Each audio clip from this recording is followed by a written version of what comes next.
So I thought I would drop back in fairly soon from the last one. My name is Beth and I'm the founder, dyer, all-rounder at Telling Yarns, which is a hand-dyed yarn company based in Bedfordshire in the UK. It is a kind of grey and cloudy, miserly day. Well, it's not actually raining, it's just kind of grey and cloudy today.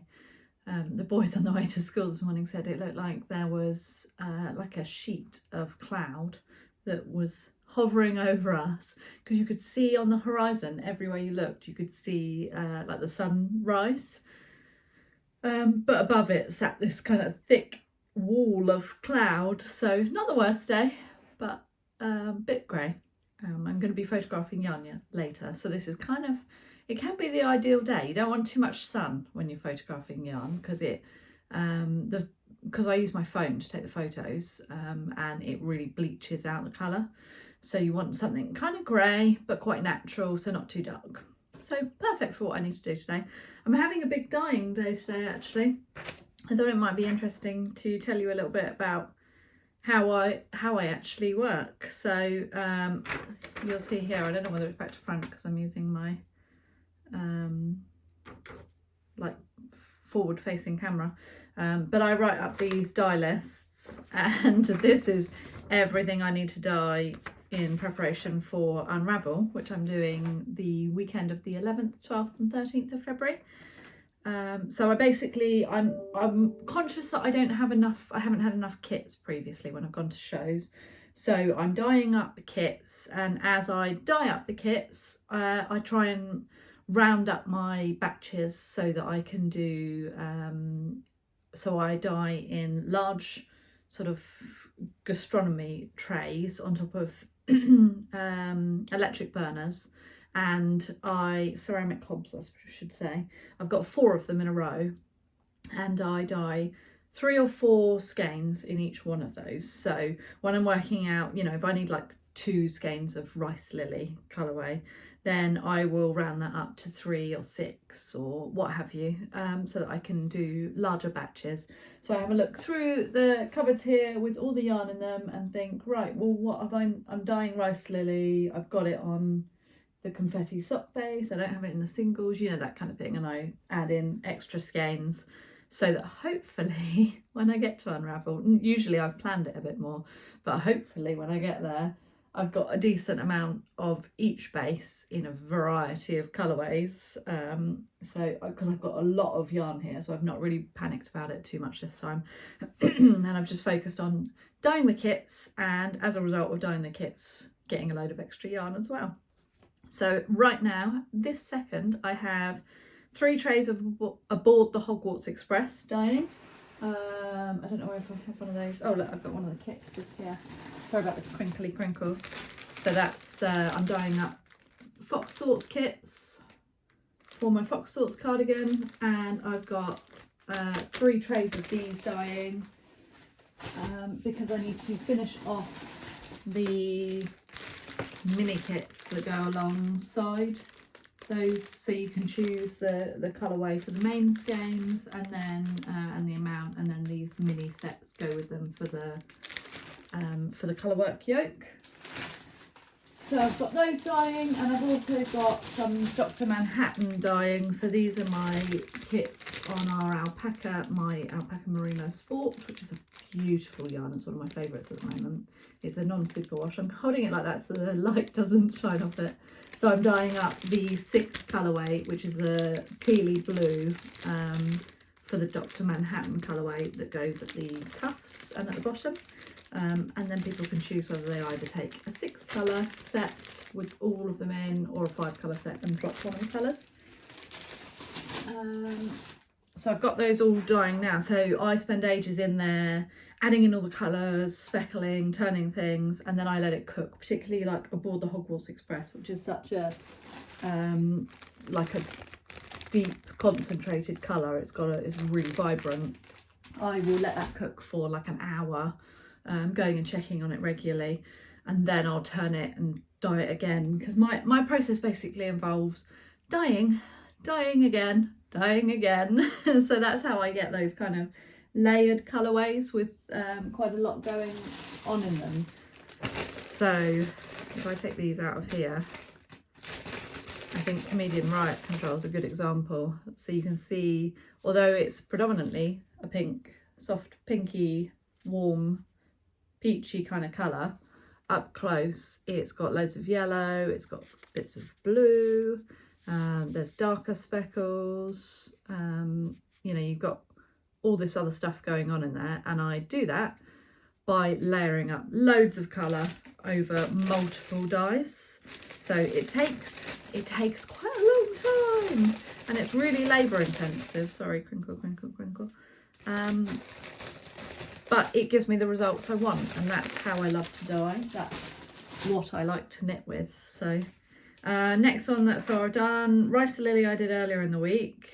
I've done Aboard the Hogwarts Express, Dr. Manhattan, and then I'll probably try and get another couple done today if I can. I need to dye up some Slytherin's Air because I've had an order for the What the Fade kits, and I am just missing a Slytherin's Air in Merino singles. So from this side, my right, there's Arthur, Ginny, the Burrow, which is a really popular one, Dawn Escape is the next one, and this last one here is Ford Anglia Adventure, and then after that comes a more greeny colour down the end, which is Slytherin's Air.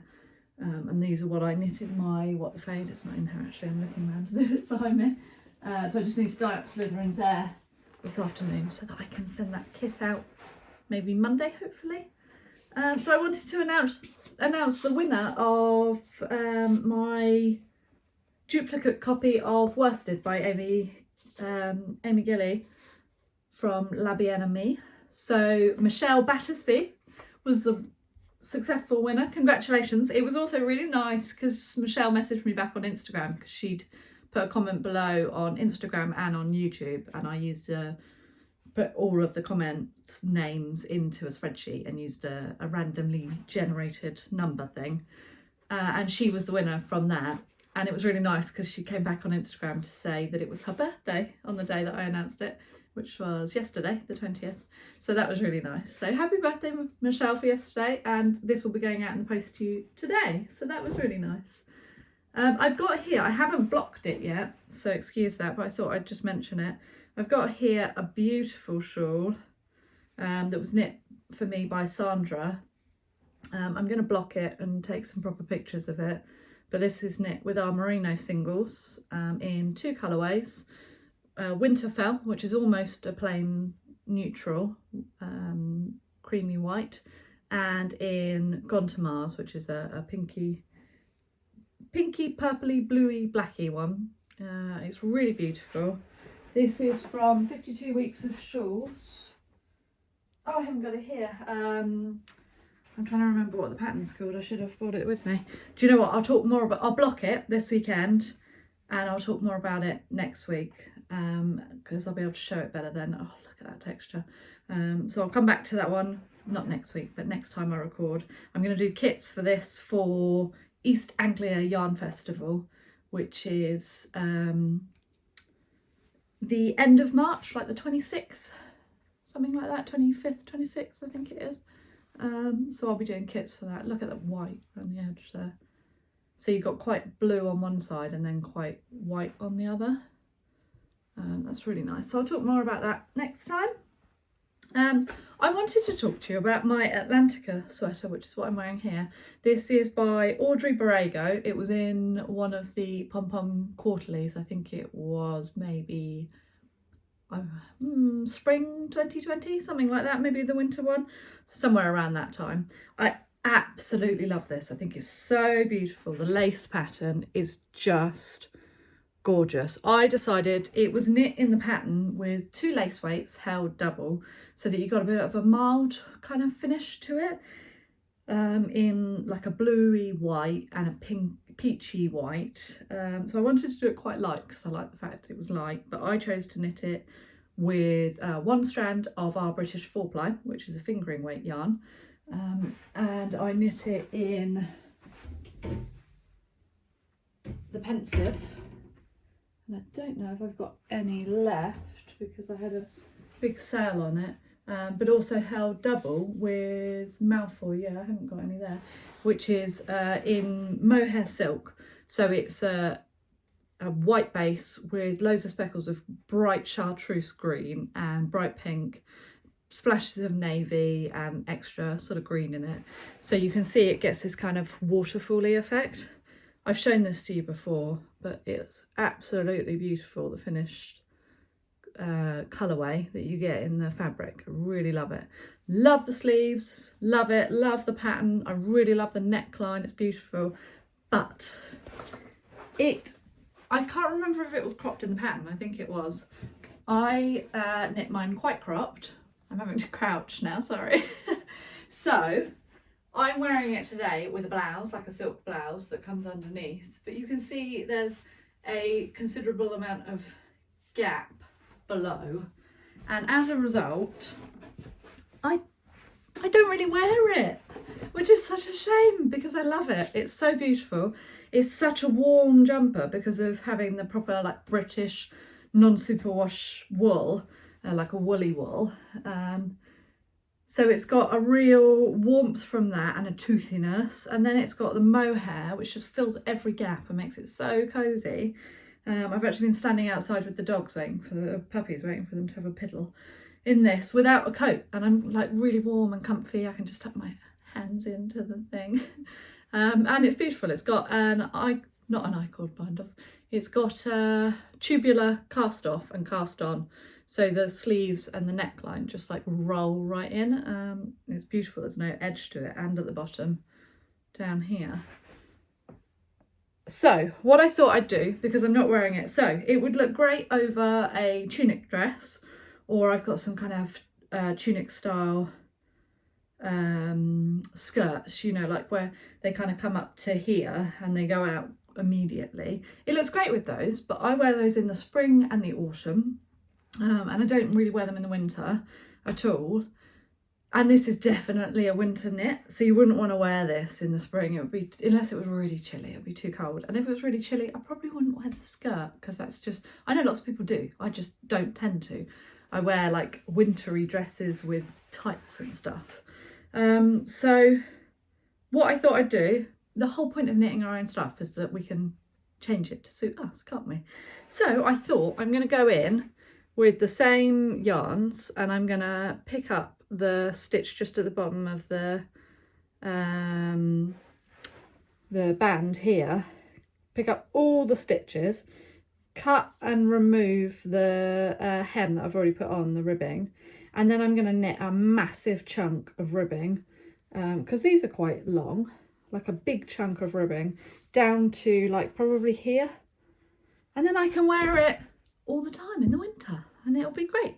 So I'm really excited about that. I don't know when I'm going to get to that, but that's the plan. So in the meantime, I am almost finished with Milo's mini Montrealer.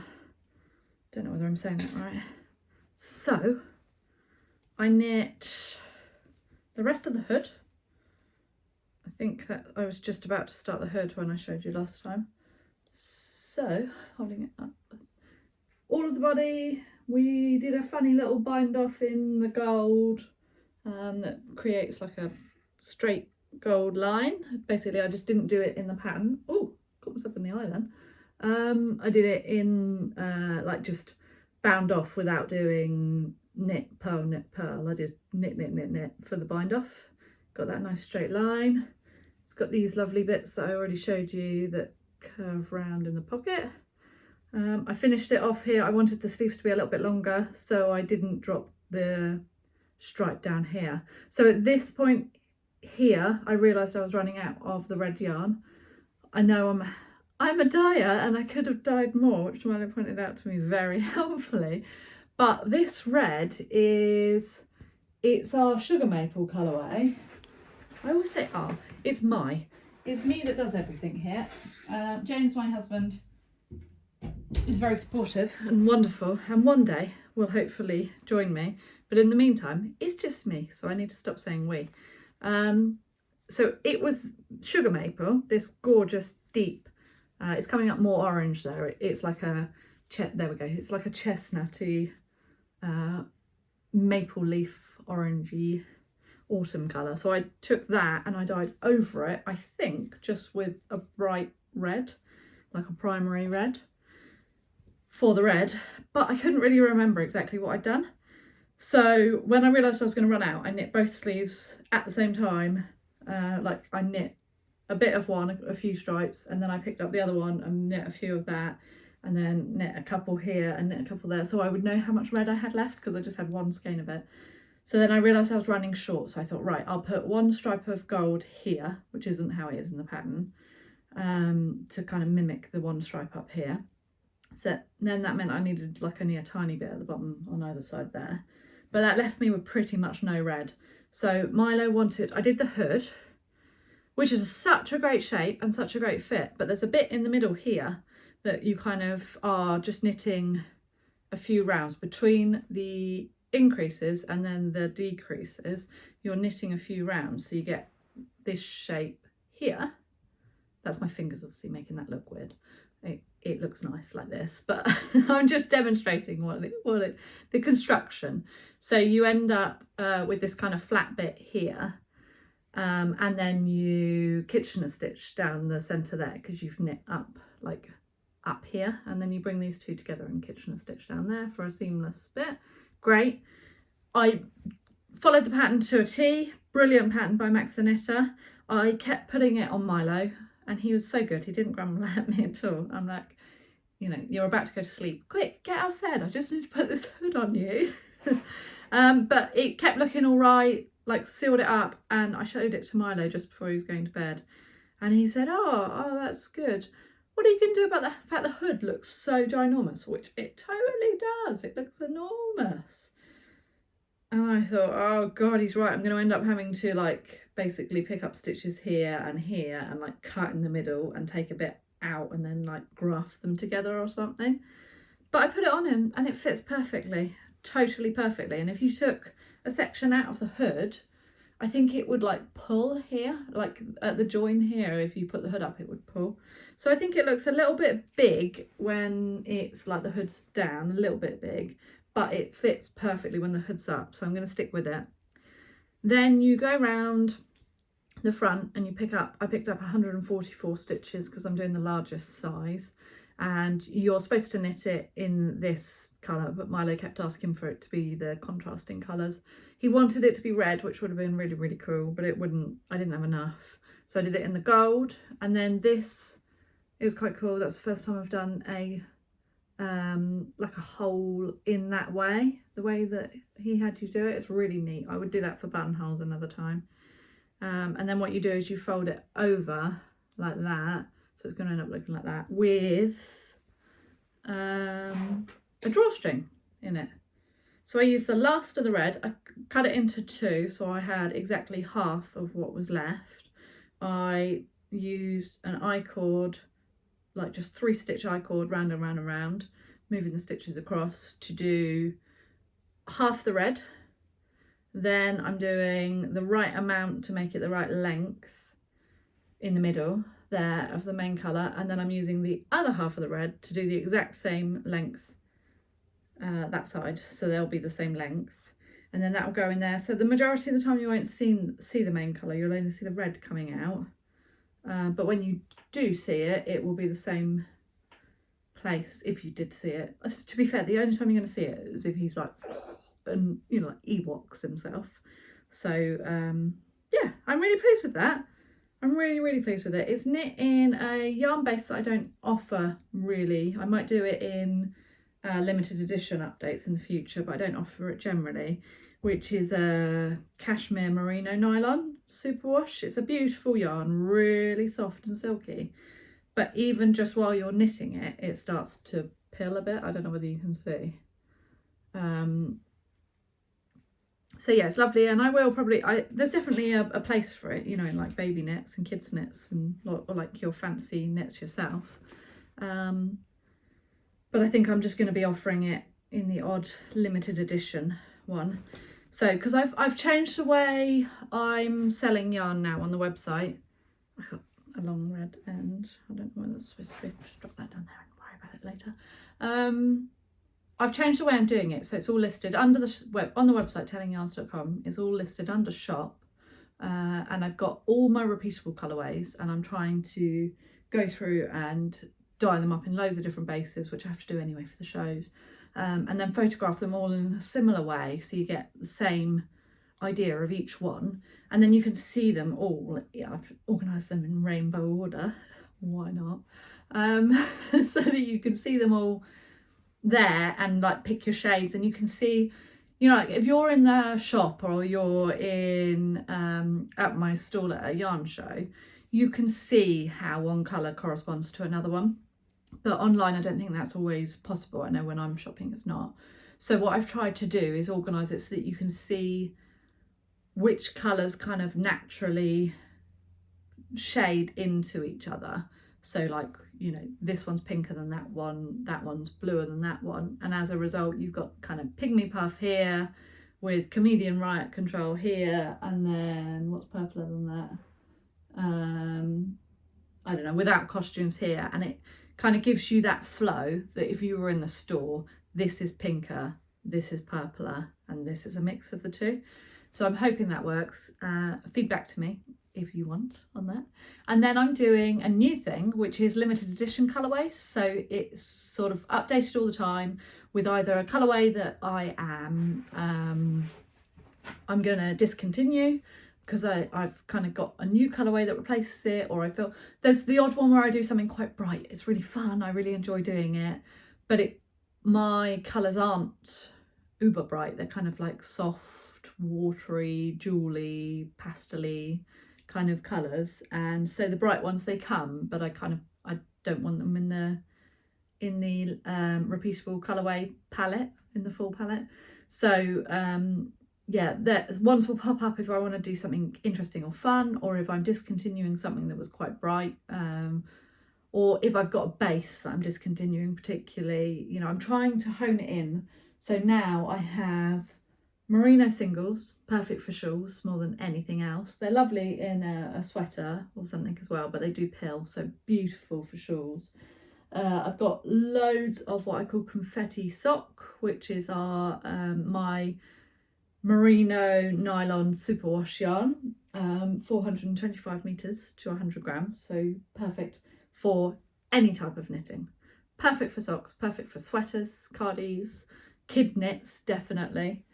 Just brilliant for everything. Then I've got a Meadow Merino DK base, which is ideal if you want to be knitting sweaters, cardies, etc. in a DK base, nice and soft. Then I've got the British 4-ply, which I'm offering in 2 lengths, so 100 grams and 50 grams, and the British sock, which are all from John Arbon. So you've got a superwash option and a grey option, as well as a white non-superwash, well, a cream non-superwash option. Then I've got Suri alpaca silk and mohair silk, and the British DK and the BFL Gotland 4-ply and Aran. So I'm trying to just keep within those, and then what I'll do is if I want to do other bases, I'll do them in the limited editions, and it'll be an update on a date, and I'll warn people ahead of it, and then when it's gone, it's gone. So that's how I'm going to be doing it from now on, because actually I dye up a lot of the repeatable colourways. If you order them, if I've got 3 in stock when you order it, then I'll send those out to you. If I've got 1 in stock, I'll dye your 3 up for you fresh in one batch, so that they're as close to consistent as I can get them. So yeah, that's kind of how I work on it. I've been working with Stephanie from Gullet Farm, and we've been talking kind of new year, new approach. You know, you kind of review and think about things, don't you? So I've been having a bit of a think about Gullet Farm and what I was stocking and how it fit into what people wanted to buy from me, my existing customer base, and things like that. And she'd been having a think, because I think she's hoping to sell more of the yarn directly through her own website, this maybe later in the year. So what we've decided is the Gullet Farm Chunky I'm going to return to her, because right now I don't have anybody that wants to be buying chunky yarn from me. I don't knit with chunky yarn, so it just doesn't kind of fit in with the brand. So I didn't really know how I was going to sell that. I wouldn't have chosen to ever stock a chunky yarn at this point had she not have already had it spun as a chunky weight. The 4-ply I'm going to keep for now, but she's going to take a skein of each fit, and she's going to be visiting some of the London shops like Loop and things like that. So Knit with Attitude, you know, those kind of places. So I think in future probably Stephanie will sell Gallet Farm, and I probably won't be doing it with her anymore. But we are still doing it at the moment, so that's nice to kind of suck it and see where we go with that.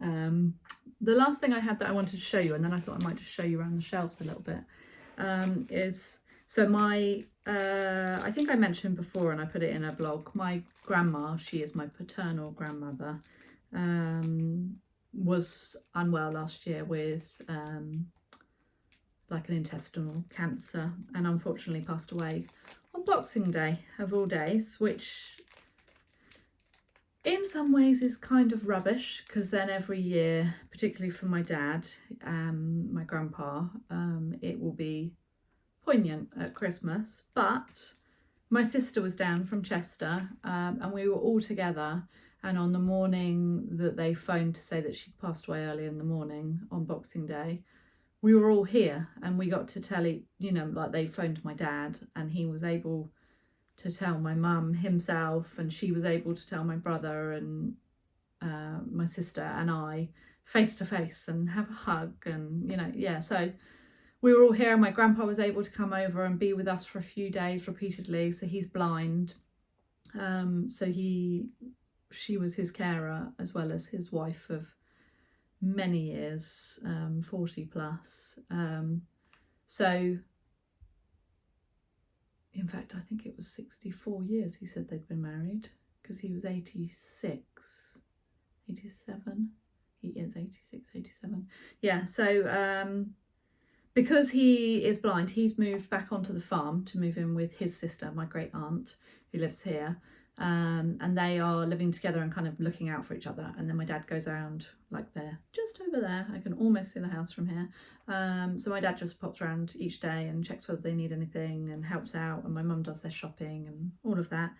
But it's meant that we've been clearing out my grandma and grandpa's house. They live about 10 minutes away from us, because not only has she gone, but he's now not living there, and he's blind and doesn't need most of the stuff. So the things that you look at, like the books and the ornaments, the pictures, all of that stuff, he just doesn't need it. And he's taken some furniture with him, but he didn't need a lot of it. So we went through a lot of the stuff. There's still loads to do, and it's not much fun, as you know, but then there's kind of moments of real loveliness. And I found this big tin of buttons, and it just struck me, like, it's weird to think that that's how your life ends, you know, this.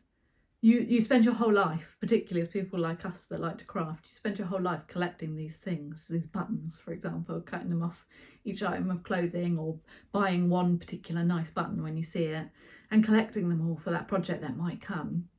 And then in the end, you use loads of them, but in the end, there's a box of buttons that kind of almost is a marker of your lifespan. So I had all the buttons out looking through it, and I found there were 2 full sets. These are very, very much my Gmail's style. She's a really quirky, bold, artistic, really interesting person. She could be really rude, really fun, really interesting, and she was very arty. So she used to take me to galleries and things. And send me magazines, art magazines like the RA magazine and all kinds of things like that. So that was something we really shared in common. I found these gold ones. They're just like plasticky ones. I don't know whether it's gonna focus maybe. And then I found, me and my sister sat in there and did it. It's kind of nice, these bits that you do. There was 4 of these that I think would have been off maybe like a child's coat or something, and they're metal on the back. like that. So I took those. I thought they could be really nice on a little cardie or something. And then there were, I think, 7 of these, which are nice. They're the kind of thing I would buy anyway. Again, they're just like cheapy plasticky faux metal ones. And then there was this one, which I liked. There's a theme here, isn't there? Maybe I should put it on the back of my Atlantica. There's a definite thing I like. And then I found a whole load of these. If I can get it. It's got like, it says on it, what does it say? It says used on it. Used Co, which is probably a brand, and I just don't know what I'm talking about, but I thought that was kind of cool. So yeah, I thought that was a really cool way of kind of taking grandma with me on my, we called her Gma because when the kids were born, she said, oh, great grandma's a mouthful, and she used to see the boys really often. They had a proper relationship with her, which is wicked because they're like, what, 1, 2, 3, 4 generations apart, which is so cool. So she said, oh, well, they can't call me great grandma all the time. That won't work. So we'll come up with a new name. We'll be Gma and Jeepa. And so everybody calls her Gma now, my dad included. So Gma and Jeepa they are. So we had her cremation this week, and that sucked. And then we have her memorial on the 15th of March, which is her birthday. And I think that will be lovely. It's going to be at the church in the village, and then there'll be a do at the village hall in the village, which she actually fundraised through the national lottery to have it built and everything. She was a big part of the village, so that'll be really nice. And we're going to plant an oak tree on the farm, just at her favourite spot, which is kind of up over the hill, just past the crest, and you can look down, and there's a valley because our farm is in Till Valley with the Till River flowing through it. It's a brook, it's tiny, and then the valley kind of comes through, and it's a really beautiful spot. And there's a what we call the willow pond at the bottom of it. It's a small natural pond that the cattle used to feed, used to drink from years and years ago. And it's got willow trees all around it, so we'll plant an oak tree there. And Oscar liked the thought of that because I kind of had to explain the cremation thing to him, and he's 11, and I explained it to the boys, and it's that kind of thing of, well, it's not just an end, and it's not just a byproduct. You can go back into the universe and become something new. You know, you can go back into the soil and become carbon to create new life. So I think the tree thing will be really cool. So anyway, that's just a bit of life stuff. We're supposed to be going out for a 40th birthday meal tomorrow for my brother, and my sister's daughter, my niece, my eldest niece, has just tested positive for COVID yesterday. So that kind of puts paid to that. So I'm not sure whether that will happen now, but oh well. So yeah, the yarn prep continues for Unravel. I have so much to do. I need to get through this list, and I'm supposed to be planning a postponed Christmas fair for the school, which is going to be a winter fair now, and it's the weekend before Unravel, which is going to be bonkers. So I've decided just not to panic about it and just do what I can do, and it'll be what it'll be. So yeah, I hope you are all well. I hope you have had a good couple of weeks. I can't wait to send Michelle her book, and I'll try and do another giveaway in the future. And yeah, I will see you again soon. I can't promise it'll be this soon, but let's try. Okay, bye.